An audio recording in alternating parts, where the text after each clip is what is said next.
तो चलो देखो, आज हम तुम लोगों से बोला था कि उनमें क्वेश्चन प्रैक्टिस बताएंगे, कैसे क्वेश्चंस करे जाते हैं फाइनेंशियल स्टेटमेंट्स के, कि भाई क्वेश्चन कैसे आएगा और क्वेश्चन को हम लोग कैसे करेंगे और एग्ज़ाम में किस तरह के क्वेश्चंस आते हैं। तो अभी बैठ के हम लोग, जो कल हमने आपको टेस्ट लिया था, टेस्ट में जो आपने केवल पहचान करी थी कि कौन किसके हेड में आएगा, आज उनको किस तरीके से करते हैं वो भी बताते हैं। ठीक है ना।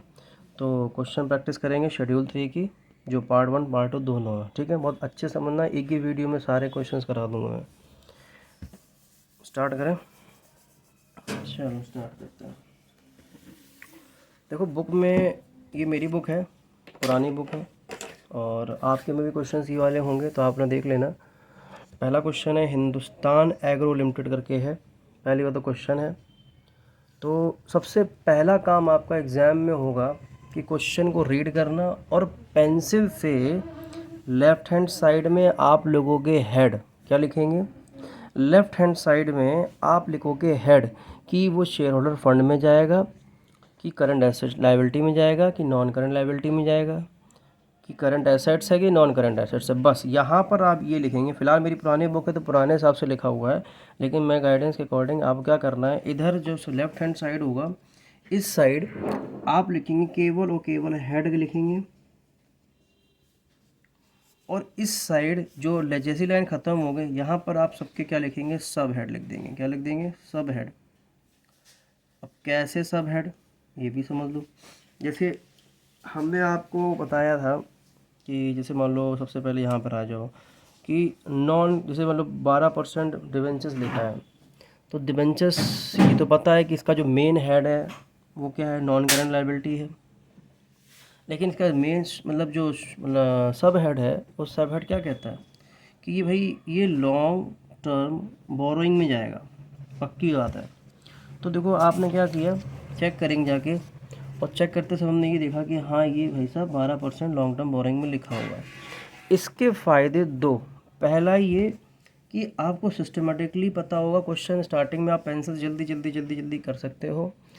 और ये आप कैसे कर सकते हो, जैसे मान लो पेपर दिया है, पेपर रीडिंग का टाइम चल रहा है, रीडिंग करते वक्त क्या होता है कि हम लोग आंसर्स नहीं लिख सकते हैं, लेकिन रीडिंग करते वक्त पेंसिल से क्वेश्चन जो आपकी वो आंसर जो होती है, क्वेश्चन क्या कहते हैं, क्वेश्चन पेपर होता है, उसमें आप हल्के हल्के से आप लिख सकते हो कि ये होता है, ये करंट लायबिलिटी है, ये शेयर कैपिटल में आता है, ये रिजर्व सरप्लस में आता है। ये हल्का हल्का ही काम, जो आप काम बाद में करोगे वो काम आप उस 15 मिनट में ही कर लो। तो उससे फ़ायदा क्या होगा कि आपका पहली बात तो टाइम सेव हो जाएगा। दूसरा काम क्या होगा कि जब आप आंसर करोगे तो आंसर करते वक्त आपको कुछ भी सोचना नहीं है, आपको देखना है अच्छा ये हेड है, इसका ये सब हेड है, बस सीधे गए आपने वहाँ पर पोस्टिंग कर दी, उसमें कुछ करना ही नहीं होता है। ठीक है ना। तो ये पॉइंट है, इसलिए इसी तरीके से करना जिस तरीके से बता रहे हैं।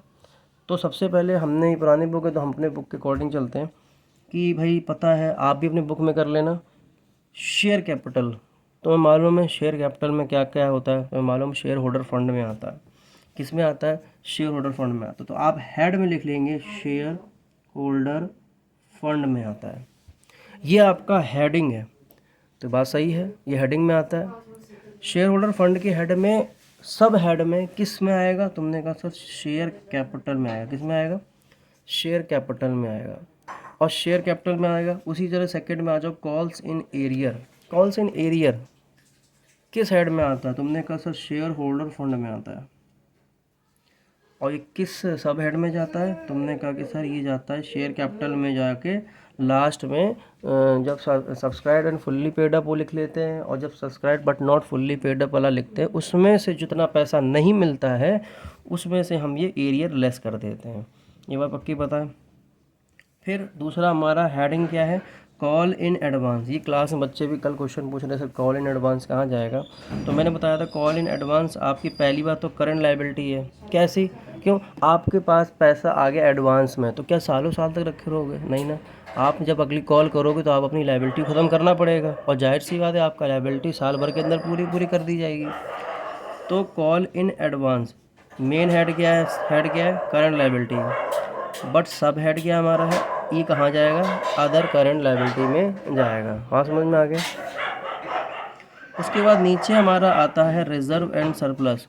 रिजर्व का कह रहे हैं मतलब प्रॉफिट एंड लॉस बैलेंस लिखा है। तो जो प्रॉफिट एंड लॉस बैलेंस है वो किस मेन हेड में आता है? तो आप कहोगे सर ये आता है शेयर होल्डर फंड में आता है। कहाँ आता है?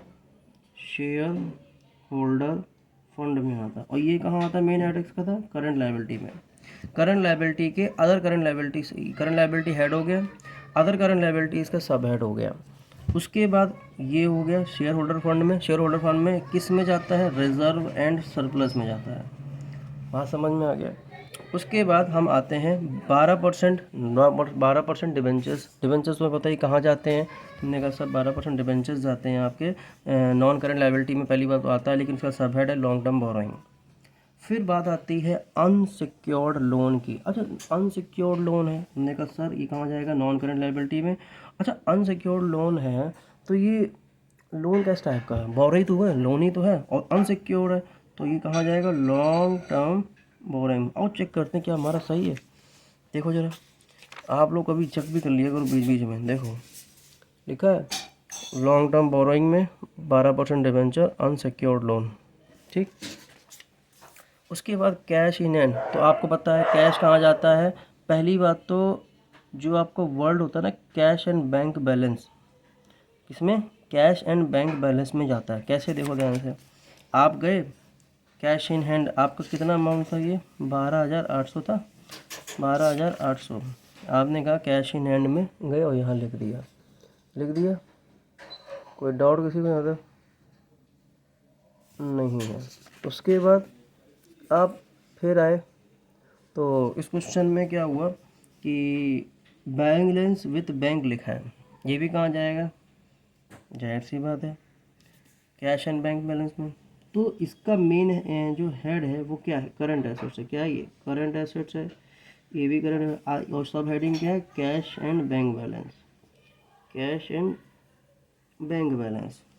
संडे डेटर्स, ये हमारे संडे डेटर्स जो हैं, डेटर्स वगैरह वो कहाँ जाते हैं? तुमने का डेटर्स है हमारे, तो इसको हम ट्रेड रिसीवेबल में लेते हैं हमेशा। कहाँ लेते हैं हमारा? लेकिन करंट एसेट्स ये हैं क्या? हमारे करंट एसेट्स हैं, और इसको हम कहाँ लाते हैं? ट्रेड रिसीवेबल इसका मेन हेड है, मतलब अंडर, मतलब सब हेड है। ठीक। और इसमें लिखा है मोर देन 6 मंथ्स। अगर मोर देन 6 मंथ्स वाला है, कहीं ये तो नहीं लिखा 12 मंथ्स है। अगर मोर देन 12 मंथ्स लिखा होता तो ये आपका ट्रेड रिसीवेबल में नहीं आता। बात समझ में आ रहा है कि नहीं आ रहा है? फिर ये लॉन्ग टर्म में आता कि नहीं आता है? ये क्वेश्चन हम आप पे छोड़ रहे हैं कि आपको बताना है, ये डाउट है आपका।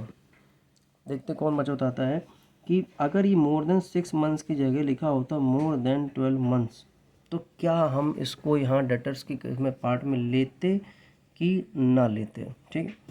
दूसरा अदर डेटर्स, वो भी हमारे इसमें आ गए। फिर आता है संडे क्रेडिटर्स में आ जाते हैं। संडे क्रेडिटर्स में उन्होंने क्या बोला? ये ट्रेड पेबल में जाएगा। कोई बात नहीं, ये भी क्या हमारा है? ये हमारी करंट लायबिलिटी है, लेकिन करंट लायबिलिटी में ट्रेड पेबल, करंट लायबिलिटी में ट्रेड पेबल के हेड में आता है। फिर हमारा प्रोविज़न फॉर टैक्स जो है वो किस में आएगा? करंट लायबिलिटीज़ में आएगा। किस में आएगा? करंट लायबिलिटी में हेड में आएगा। लेकिन ये तो प्रोविज़न फॉर टैक्स है, तो ये कैसी आएगी? ये शॉर्ट टर्म बोरोइंग है कि शॉर्ट टर्म प्रोविज़न? तुमने कहा सर ये शॉर्ट टर्म प्रोविज़न है। चलो चेक करते हैं शॉर्ट टर्म प्रोविज़न कहाँ लिखा है। ये देखो लिखा है प्रोविज़न फॉर टैक्स। ठीक है। उसके बाद आ जाओ net profit for the year, ये किस में जाता है? ये तो आपको जो पता ही है, शेयर होल्डर फंड का मेन हेड है और रिजर्व सरप्लस में जाता है। ये रिजर्व एंड सरप्लस आपका अंडर हेड हो गया, और शेयर होल्डर फंड आपका ये हो गया। Free hold promises non current assets, तो ये हमारे कैसे एसेट्स है? Fix assets. ये भी हमारा फिक्स एसेट्स। ये हमारे इंटेंजिबल एसेट्स, ये भी हमारा इंटेंजिबल एसेट्स। प्रीलिमिनरी एक्सपेंसेस आपके रिजर्व एंड सरप्लस से लेस होता है, और उसका मेन हेड है शेयर होल्डर फंड। प्रीपेड हमारे करंट एसेट्स होते हैं। क्या होते हैं? करंट एसेट्स होते हैं। प्रीपेड हमारे कैसे होते हैं? करंट एसेट्स होते हैं। कोई दिक्कत होगी किसी को भी? नहीं हो रही है ना? सबको समझ में आ रहा है? तो यहाँ पे सारे हमारे पॉइंट्स हो ही गए हैं, कोई बहुत ही कम बचे हैं यहाँ पर। ठीक है, तो यहाँ पर हम पढ़ने जा रहे हैं कहाँ कहाँ थे हम लोग? हाँ, प्रीलिमिनरी हो गया था। अब आते हैं प्रीपेड एक्सपेंस। प्रीपेड एक्सपेंस हमारे मतलब प्रीपेड खर्चा होता है। जैसे मान लो अगले साल खर्चा हमने इस साल करा दिया, तो ऐसा तो है नहीं कि अगले 3-4 साल खर्चा कर दिया। प्रीपेड एक्सपेंस नेक्स्ट ईयर का होता है, तो वो हमने पेमेंट इस बार कर दिया है, तो इसको करंट एसेट्स में लेते हैं, वो भी अदर में, अदर करंट एसेट्स। क्यों, आओ देखते हैं। ये देखो सामने आपको बना दिख रहा है, करंट एसेट्स में आते हैं। क्या ये इन्वेस्टमेंट है? क्या एक प्रीपेड करना इन्वेस्टमेंट है? नहीं। क्या ये स्टॉक है? नहीं। क्या ये ट्रेड रिसीवेबल मतलब डेटर्स है या बीपी है? नहीं है। क्या ये कैश है? नहीं है। क्या ये लोन दिया आपने? नहीं। जब ये सब चीज़ें नहीं है तो ये सब क्या किस में आ गया? Current asset. ऐसे ही समझना। आउटस्टैंडिंग एक्सपेंसेस करंट लायबिलिटी में हमारा, अब करंट लायबिलिटी में, करंट लायबिलिटी में क्या ये बोरोइंग है? आउटस्टैंडिंग पेमेंट, क्या हमने बोरो किया पैसा? नहीं। क्या ये है? ना, ये है नहीं, तो किस में जाएगा? अदर करंट लायबिलिटीज़ में चला जाएगा। आउटस्टैंडिंग एक्सपेंस क्या सही है? चेक करते हैं। आओ, लिखा है outstanding expenses other current liabilities के हेड में चला जाएगा। उसके बाद हम लोग आते हैं इन्वेस्टमेंट इन शेयर। अब इन्वेस्टमेंट आ गया। अब इन्वेस्टमेंट है तो ये नॉन करंट है कि करंट है? शेयर में इन्वेस्टमेंट करना बेटा लंबे समय के लिए किया जाता है, तो ये नॉन करंट इन्वेस्टमेंट में आएगा। क्लोजिंग स्टॉक, ये तो स्टॉक है, तो किस में जाएगा? इन्वेंट्री में जाएगा। बिल्स रिसीवेबल, बिल्स रिसीवेबल हमारा क्या कहलाता है? बी आर हमारा ट्रेड रिसीवेबल है, और बी पी हमारी ट्रेड पेएबल में आता है। सारे पॉइंट्स हो गए, कोई टेंशन आई? कुछ नहीं है। ये आपको कुछ 15 मिनट में कर लेना है पेपर के एग्ज़ाम में। इतना करने के बाद फिर आपकी लायबिलिटी क्या बनती है? जैसे फॉर्मेट बनता है, जैसे ये फॉर्मेट आपके सामने आया, तो आपने अमाउंट ना रख के जितना भी फॉर्मेट में पूरा, शर्म करो कि तुम लो सॉस के तरीके जो हमने पैटर्न बताया था उसको फॉलो करके एक एक पॉइंट कुछ भी मिस नहीं करना है। कुछ भी मत सोचना कि नहीं है तो हम नहीं लिखेंगे, लिखना सब है, सब आपने लिख लेना है और इसी तरीके से फॉर्मेट तैयार कर लेना है। पूरा बाकायदा बैलेंस शीट बनानी है, जो डेट दी हुई क्वेश्चन वो डेट को फॉलो करना है। यहाँ पूरा डेटा ही पता ही है आप लोग कैसे बनाया जाता है। यहाँ आपको लास्ट ईयर जो होता है सबसे आखिरी मंथ था, ये ध्यान रखना, ये वाला होता है लास्ट ईयर, और ये वाला हमारा सबसे पहले जो आता है वो करंट ईयर होता है। ठीक है ना, मतलब ये वाला हमारा प्रीवियस ईयर या लास्ट ईयर कह सकते हो, और ये हमारा होता है करंट ईयर। ठीक है ना, तो ये आपको कर लेना। अब करते कैसे हैं? इतना करने के बाद जैसे आपने कर लिया, जितने भी दिए ना ये तुम्हें 1 2 3 4, अब देखा जाए कोई मेन हेड का तो नोट्स अकाउंट बनता नहीं, नोट्स अकाउंट तो अंदर के सब हेड बनते हैं देखा जाए। तो तुम्हें क्या करना है? शेयर कैपिटल लिया है उसका 1 डाल दो, रिजर्व सरप्लस को 2 डाल दो, लॉन्ग टर्म बोरोइंग को 3 डाल दो। ठीक है ना, ये डाल देने हैं तुम्हें। ठीक है, ये डाल देने हैं, और अदर वाली लिख लेना। तो मैंने नहीं दिया हो बात ख़त्म, लेकिन लिख लेना, क्योंकि अभी अभी प्रैक्टिस के लिए लिख लेना जब तक तुम लोग को आ नहीं रहा है, क्योंकि स्टार्टिंग बच्चों को करना पड़ता है। लॉन्ग टर्म प्रोविज़न में 5 लिख लेना, 6 7 8 9, और सारे नोट्स को बन अकाउंट करके नाम लिख लिख के रखना। कैसे? जैसे मान लो शेयर कैपिटल लिखा है तो 1 लिख के शेयर कैपिटल, जैसे आपने लिखा ना 1, यहाँ पर देखो 1 लिखा है, शेयर कैपिटल में 1 लिखा है। नोट्स टू अकाउंट बनाओ, ऐसा फॉर्मेट बनाओ, उसमें भी यही होता है, 2 कॉलम बनते हैं, वो लास्ट और करंट का नहीं होता है। लास्ट एंड करंट का जो प्रीवियस ईयर वाला सिस्टम केवल बैलेंस शीट में होता है, बाकी सब में नहीं होता। बाकी सब आपका ये दोनों कॉलम में ऊपर केवल अमाउंट लिखा जाता है। ठीक है, साथ ही साथ आप क्या करेंगे? शेयर कैपिटल हो गया, तो ऐसे समझ, जैसे रिजर्व सरप्लस को सेकंड दिया तो आप क्या बनाओगे? Reserve and surplus. तो आपने क्या किया? रिजर्व एंड सरप्लस लिया, रिजर्व एंड सरप्लस को सेकंड डाल दिया, लॉन्ग टर्म बोरोइंग को थर्ड डाल दिया, ट्रेड पेबल को फोर्थ डाल दिया। तो ऐसे आपको भी क्या करना है? सारे एज इट इज़ करते चले जाना है, और उसके बाद क्या करना है? अब क्वेश्चन में आ जाना है। कैसे? देखो ध्यान से।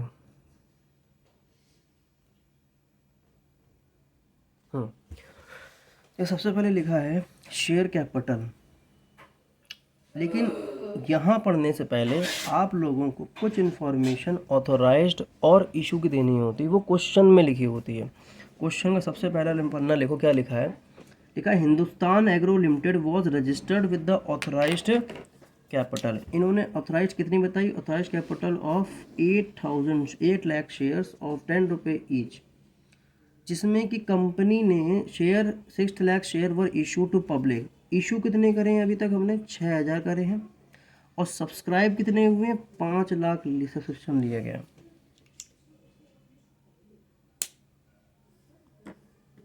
ठीक है ना, तो क्या करते हैं? सबसे पहले हम ऑथराइज लिखते हैं, ये बात तुम्हें सबको पता है। तो सबसे पहले हम लिखा शेयर कैपिटल, और सबसे पहले ये फॉर्मेट समझा चुका हूँ पूरा। शेयर कैपिटल सबसे पहले लिखते हैं ऑथराइज्ड कैपिटल। अब देखो कह दो सर कैसे फॉर्मूला, आपने कब समझाया, ध्यान करो, मैंने आपको स्टार्टिंग में जब चैप्टर स्टार्ट हुआ था तो चैप्टर स्टार्टिंग में ही आपको मैंने बताया था। ये देखो दिख रहा है ऑथराइज्ड कैपिटल, फिर हम लिखते हैं इशू कैपिटल, फिर लिखते हैं सब्सक्राइब कैपिटल, फिर सब्सक्राइब फुल्ली पेड अप जिन्होंने जो वो शेयर जो सब्सक्राइब्ड भी हो गए और फुल्ली पेड अप भी हो गए, फिर लिखते हैं subscribed but not fully paid up, और फिर कॉल्स इन एरियर उससे लेस करके जो अमाउंट आएगा उसमें फॉरफिटेड अमाउंट जोड़ के तब हम यहाँ लिखते हैं। और इसमें साफ साफ ये लिखा भी है कि देखो इफ़ ऑथराइज्ड और इशूड, देखो हम इस चीज़ को समझाते भी हैं कि इसमें क्या लिखा है। इफ़ नोट्स में लिखवा चुका हूँ वैसे, इफ़ ऑथराइज्ड और issued is not mention in the question it has to be shown in notes to account. अगर क्वेश्चन में नहीं लिखा है तो आप भले मत लिखो, अमाउंट मत लिखो, लेकिन आपको जैसे इन्होंने पॉइंट्स बनाए हैं ना कि जैसे लिख दिया और ये पॉइंट्स बना दिए तो आप अंडरलाइन खींच के वहाँ पे आप बोर्ड में दिखाएंगे, ठीक है ना। ये नहीं होगा, नहीं है तो हम नहीं दिखाएंगे, क्लियर है। तो उसी पैटर्न पे हम यहाँ बनाएंगे। सबसे पहले क्वेश्चन में हमारे पास ऑथराइज कितना है, 8 लाख शेयर 10 रुपये के हिसाब से। तो मैंने 8 लाख शेयर इंटू 10 के हिसाब से, देखो अभी हमें शेयर कैपिटल में जो अमाउंट लेके जाना है यहाँ पर, देखो यहाँ से उठाएंगे इसका टोटल, उठा के यहाँ पटक देंगे, वो भी करंट ईयर वाले डेटा में, क्योंकि हमें करंट ईयर के डेटा निकाल रहे हैं। तो आप क्या करोगे, ऑथराइज कैपिटल 8 लाख जो भी आया वो अंदर लिखो, क्यों, क्योंकि हम टोटल नहीं लिखना है, क्योंकि ऑथराइज नहीं लिखा जाता है यहाँ पर, अमाउंट केवल किसका लिखा जाता है, शेयर कैपिटल का लिखा जाता है। तो मैंने इसको अमाउंट को अंदर लूँगा, क्यों, क्योंकि ये टोटलिंग नहीं में, ये टोटलिंग में कभी नहीं आएगा, ठीक। तो क्या करेंगे, ऑथराइज क्या, तभी देखो नीचे डबल लाइन बन गई है, जिसमें डबल लाइन बन जाए इसको टोटलिंग नहीं करनी, बट टोटल खत्म हो गया वहाँ से, ठीक। तो ऑथराइज कैपिटल में 8 लाख शेयर 10 रुपये के हिसाब से 80 लाख लिख लिया। उसके बाद हम नेक्स्ट पन्ने में आए, तो नेक्स्ट पन्ने में जैसे ही हम आते हैं तो फिर उसके बाद सबसे पहले क्या लिखा जाता है, वहाँ पर इशूड लिखा जाता है। देखा पहला स्टेप क्या था हमारा, पहला स्टेप था हमारा ऑथराइज्ड। अब दूसरा स्टेप है इशूड कैपिटल। इशू मैंने क्वेश्चन में आपको दिखाया था साफ साफ, क्वेश्चन में लिखा है कि 6 लाख वर इशू टू पब्लिक, पब्लिक को कितना शेयर इशू करेगा, 6 लाख शेयर इशू करेगा। तो आपने क्या कर दिया, इशू दिखाया बाकायदा, लेकिन अंदर वाले कॉलम में दिखाओगे, लास्ट वाले में नहीं दिखाओगे। इशू कैपिटल दिखाया 6 lakh share into 10 each 60 lakh रुपए, और क्लोज कर दिया वो अकाउंट। क्यों, इशू की बातें अब नहीं करेंगे, पहले शेयर ऑथराइज्ड की बातें बस इतनी करेंगे, इशू की बातें बिल्कुल नहीं करेंगे। अब बातें किसी करेंगे, सब्सक्राइब वाली, सब्सक्राइब कैपिटल की। अब सब्सक्राइब कितना किया, तो देखो 5 लाख शेयर सब्सक्राइब हुए थे, तुमने क्या लिखा, 5 लाख शेयर 10 रुपये के हिसाब से सब्सक्राइब हुए हैं, लेकिन कंपनी ने अभी तक कितना कॉल किया है, तो 5 लाख। हम केवल, तुम लोगों ने शेयर्स पढ़ रखा है, मैं केवल कॉल्ड अप को मल्टीप्लाई करता हूँ, ये बात तुम लोग पता है। तो आप किसको मल्टीप्लाई करेंगे, सिर्फ और सिर्फ कॉल्ड अप को मल्टीप्लाई करेंगे, 5 लाख शेयर्स और कॉल्ड अप। तो आपने कैसे पता सर कॉल्ड अप, आओ आगे आओ, क्योंकि यहाँ पे देखो रीड करो कि शेयर कैपिटल 5 लाख शेयर है, 10 रुपये का तो है, लेकिन हमारा कॉल्ड अप कितना है, कॉल्ड अप हमारा 5 रुपये के हिसाब से ही होगा, कंपनी ने पैसा ही इतना मंगाया है, तो कंपनी की लायबिलिटी भी उतनी ही है, क्योंकि लायबिलिटी साइड ही तो लिखना है, ये सारी चीज़ें हमारी क्या है, लायबिलिटी साइड है, और ये चीज़ें हमारी क्या है, एसेट साइड है। तो यहाँ पर हम क्या करते हैं, सबसे पहले कॉल्ड अप लेंगे, 5 लाख शेयर 10 रुपये लिखेंगे, लेकिन यहाँ पे आगे करके लिखना, पेपर में ऐसे ही करना है, 5 लाख शेयर 10 रुपये का तो है, पर कंपनी ने कॉल अभी 5 रुपये किया है, तो 5 × 5 25 लाख कर दिया। अब इसमें से कुछ जो पैसा वो लेस कर देते हैं, जो पैसा नहीं मिला। अब पता कैसे नहीं मिला, तुमने नीचे साफ साफ लिखा है कॉल इन एरियर 10,000 रुपये नहीं मिले, तुम गए नीचे तुरंत ही 10,000 माइनस कर दिए, अब आपका कितना पैसा बचा है, 25 में से 10,000 माइनस 24,000, 90 लाख, तो 24,90,000 आप यहाँ वाले कॉलम में, लास्ट वाले कॉलम में शो करो। क्यों, क्योंकि आपको जो बैलेंस शीट में जो ये अमाउंट डाला जाता है वो सब्सक्राइब्ड वाला ही डाला जाता है, ना ही कोई ऑथराइज से मतलब है, ना ही इशू से मतलब है। मेन अमाउंट जाता है सब्सक्राइब का, और सब्सक्राइब में भी कैसे जाएगा, 2 टाइप के सब्सक्रिप्शन होते हैं, जो फुल्ली पेड अप हो गए, कॉल भी हो गया और पैसा भी आ गया, वो अमाउंट जाएगा यहाँ पर इस वाले कॉलम में। और दूसरा कौन सा जाएगा, जो फुल्ली कॉल्ड अप तो किया नहीं, कंपनी ने आधा पैसा कॉल किया और उसमें से जो पैसा नहीं मिला वो माइनस करने के बाद जो वैल्यू आएगी, जैसे इसमें किया है कि कंपनी ने 10 रुपये की कॉल नहीं करी है, 5 रुपये का ही कॉल किया है, उस 25 लाख में से उसमें भी 25 लाख में से भी कुछ लोगों ने पैसे 10,000 नहीं दिए, तो काटने के बाद जो पैसा बचेगा वो हम यहाँ पर डालेंगे। और 24,90,000 जैसे ही आपका आ जाएगा, इसको भी डबल लाइन करके लॉक कर देना और सीधे 24,090 उठा के यहाँ पर लिख देना। ठीक है। फिर हम क्या करेंगे, नेक्स्ट स्टेप उठाएंगे रिजर्व एंड सरप्लस का। लेकिन एक काम करो, ये जो मैंने बताया तुरंत अमाउंट वहाँ डाल दो, अभी नहीं डालना होता है, फिर हमने बता दिया कैसे करना है। मतलब जब ये सारी पोस्टिंग सबकी हो जाती है उसके बाद ही किया जाता है, ठीक है। तो देखो पोस्टिंग करते हैं सब, तुम्हें मालूम है दूसरा share holder call in arrear में कर चुके हैं, लेस कर दिया। करंट लायबिलिटी में जाएगा कॉल इन एडवांस, तुम गए करंट लायबिलिटी, देखो current liability, other current liability कहाँ है, कॉल इन एडवांस में अमाउंट डाल दिया, ठीक। फिर तुम रिजर्व एंड सरप्लस में पीएनएल का बैलेंस लेके गए 3,50,000, पीएनएल का बैलेंस लेके गए रिजर्व एंड सरप्लस के हेड में, तुमने पीएनएल का बैलेंस लिया 3,50,000। देखो जितना सॉल्यूशन होता है वो इस हेड में करते हैं, ठीक। फिर उसके बाद क्या हुआ, 12% डिवेंचर्स लॉन्ग टर्म बोरोइंग में, ठीक है डाल दे रहे, 12% डिवेंचर लॉन्ग टर्म बोरोइंग का ये रहा, 12% डिवेंचर लिख दिया। इसका फ़ायदा कितना हो रहा है देखो, पहले से हमने लिख लिया, बाद में अब आराम से कोई दिक्कत नहीं है। Unsecured loan long term borrowing में, ठीक है, अनसिक्योर्ड लॉन्ग टर्म बोरोइंग में लिख दिया। उसके बाद cash in hand, cash in balance में जाएगा, ठीक है डाल दिया। कहाँ है कैश इन, ये देखो cash in hand 12,800, balance with bank 20,700, दोनों डाल दिए। उसके बाद संडे डेटर्स कहाँ जाएंगे, ट्रेड रिसीवेबल में, ठीक है। ट्रेड रिसीवेबल हमारा कहीं कहाँ दिख रहा है, ये देखो संडे डेटर्स लिखा, कितने का लिखा, मोर देन 6 मंथ, 6 मंथ दोनों का जोड़ के यहाँ पर टोटल लिख देंगे। उसके बाद इन्होंने क्या लिखा, सन्ड्री क्रेडिटर्स आपने लिखे, कितने के लिखे 182, सन्ड्री क्रेडिट ट्रेड पेएबल में जाएगा। तो मैंने कहा ट्रेड पेएबल में जाके चेक किया, बिल्कुल सही है। फिर उसके बाद हमने प्रोविज़न फॉर टैक्स, फिर शॉर्ट टर्म प्रोविज़न में गया होगा, शॉर्ट टर्म प्रोविज़न कहाँ, यहाँ पर ये रहा, सही गया, बिल्कुल सही। उसके बाद net profit for the year after tax, net profit ये हमारा करंट ईयर का प्रॉफिट है, ठीक है ना। आप गए, आपने क्या किया, कितने का है, 7,20,000 रुपये का। आप गए लास्ट ईयर के प्रॉफिट में से करंट ईयर का प्रॉफिट आपने क्या कर दिया, प्लस कर दिया, प्लस करने के बाद आपने इतना करके लिख लिया, क्योंकि रुको ना अभी। फिर आगे लिखा है free hold property, plant and machinery, patents and goodwill, जितने भी इंटेंजिबल टेंजिबल एसेट हैं वो सारे देखो, टेंजिबल में देखो लिख दिया, free hold premises, plant and machinery, amount सारे अंदर लिखते चले गए। इंटेंजिबल एसेट्स अंदर लिखा, ये भी अंदर लिखा। उसके बाद प्रीलिमिनरी एक्सपेंसेस तुम लोग पता है सिक्योरिटी प्रीमियम से लेस होता है, तुम गए, जब सिक्योरिटी प्रीमियम नहीं होता तो मैंने बताया था जनरल रिजर्व से लेस कर देते हैं, तो सिक्योरिटी प्रीमियम जनरल रिजर्व से हमने लेस कर दिया।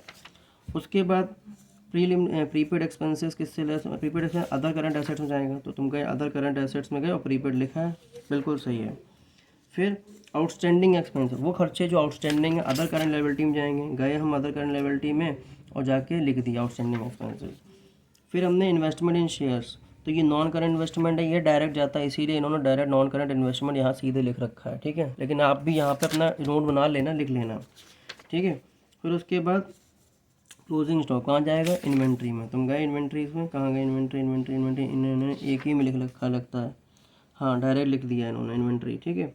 तो इन्वेंट्री का जो पॉइंट है वो इन्होंने डायरेक्ट यहीं पे लिख दिया। फिर हमारा बिल रिसीवेबल कहाँ जाएगा, ट्रेड रिसीवेबल में, हम ट्रेड रिसीवेबल में गए और बिल रिसीवेबल डाल दिए 20,000 रुपये। फिर बिल पेएबल 7,200, तुम गए बीपी में, ट्रेड पेएबल में 7,200 तुमने लिख दिए। सारी पोस्टिंग हो जाने के बाद ये भी हो गई। अब क्वेश्चन को बाकी रीड करते हैं।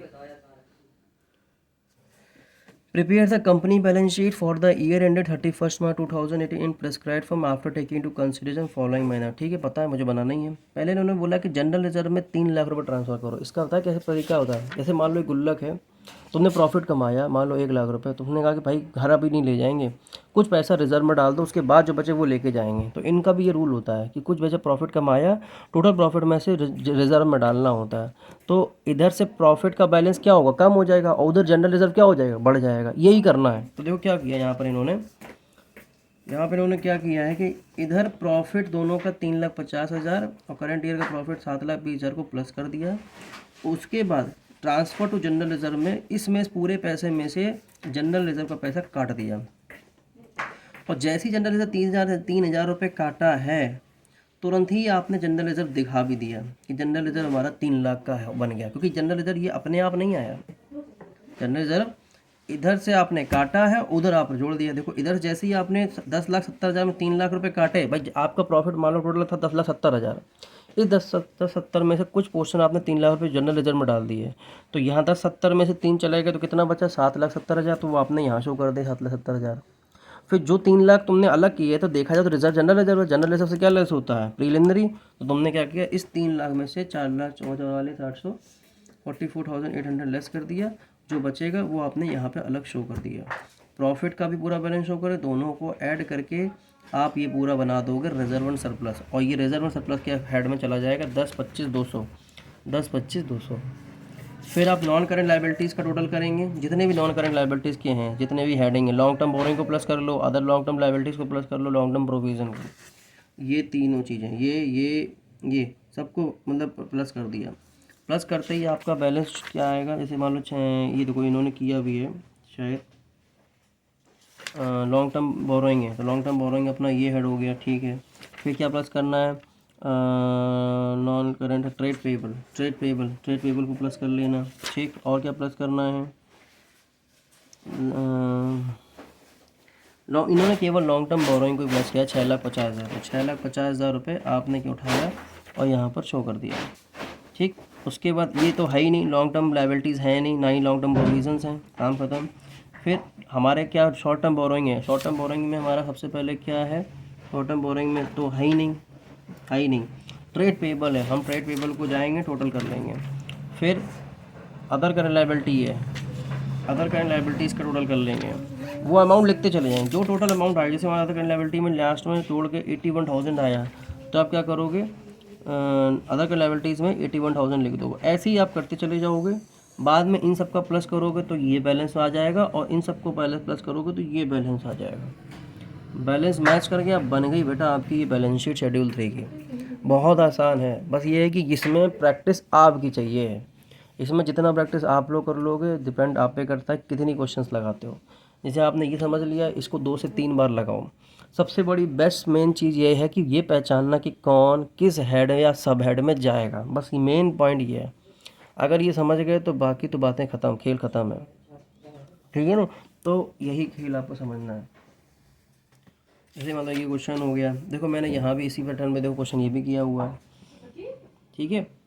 तो ये क्वेश्चन आप लोग आज करिए, एक वीडियो मैंने इसीलिए बना दी है। उसके बाद जैसे ये क्वेश्चन है, इस क्वेश्चन में जो नया पॉइंट आ रहा है डिविडेंड ऑफ 8% 10% डिविडेंड वगैरह का पॉइंट है, इसके लिए थोड़ा सा प्लस माइनस करना और सिखाना होगा मैं कि क्या है क्या करना है। तो उसके लिए हमें एक चार्ट बताना समझाना है, वो आज की क्लास समझाएंगे, देन हम कल इसकी वीडियो डालेंगे बाकी वाले जो, ठीक है। तो जहाँ तक हमारा आज की क्लास में हम वो समझाने के बाद, बात को समझ लो, आज की क्लास में हम आपको समझाएंगे स्टेटमेंट ऑफ P&L, ठीक है ना। स्टेटमेंट ऑफ P&L समझा देंगे। और आज ही थोड़ा सा रेशियो भी आगे कंटिन्यू होगा। रेशियो हमारा पर डे चलेगा जब तक पेपर नहीं आ, पेपर क्या, जब तक आपकी जैन ख़त्म नहीं हो जाती, जैन के एंड तक हम लोग अपना लगभग कोर्स लगभग क्या पूरा ख़त्म ही हो चुका होगा, बचा ही नहीं कुछ है।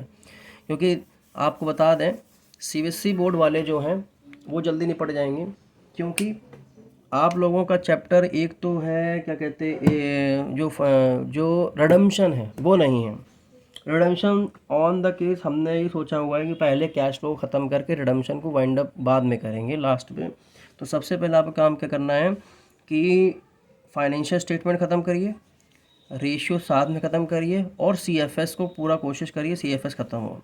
CFS ख़त्म होने के बाद ही हम क्या करेंगे आगे, सबसे आखिरी में चैप्टर मुश्किल से 4-5 दिन का होगा, वो रिडम्पशन का जो सोर्स है वो ख़त्म करेंगे। और बीच में अगर टाइम मिला तो हम वीडियो भी बना देंगे, अगर टाइम मिला तो, अदरवाइज़ हम क्लास में ही कराएंगे, ठीक है। तो आज के लिए इतना ही रखते हैं, फिर हम आपको कल क्वेश्चंस और मिल जाएंगे।